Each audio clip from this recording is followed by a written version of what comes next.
What Jesus is describing is apparent joy in hearing the Word of God, the gospel. I want you to see verse 20. Verse 20 says, he's explaining it. The one on whom seed was sown on the rocky places. This is the man who hears the word and immediately receives it with joy.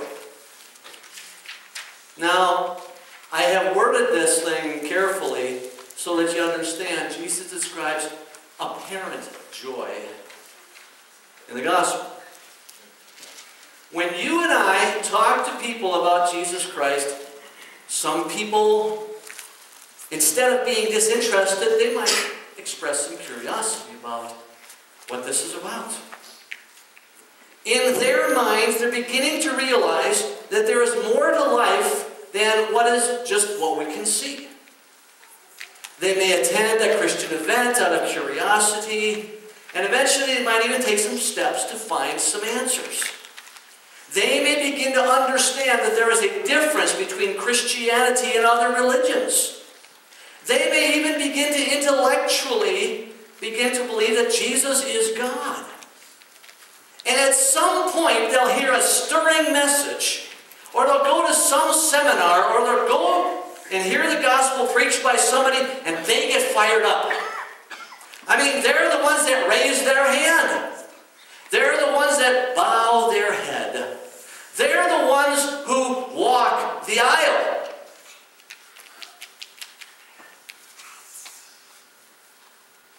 They apparently embrace the gospel with great enthusiasm and great joy. And they have this strong emotional response to the message of the gospel at first. They may even join some church groups.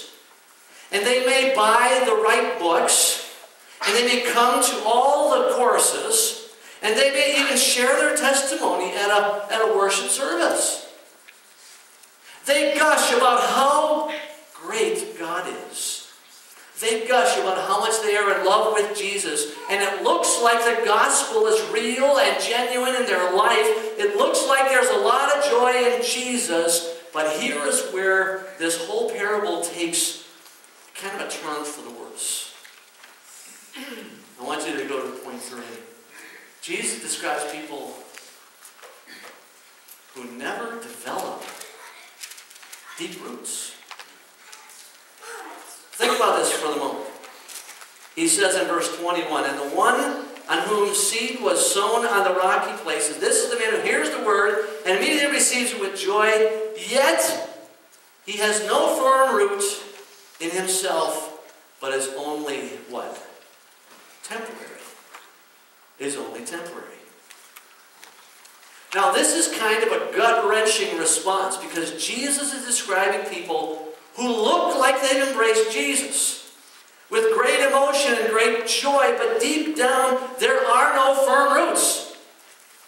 They don't get serious about studying the Bible. They don't get serious about prayer. They don't get taking the church seriously. They don't become accountable to anyone. They're running on emotion.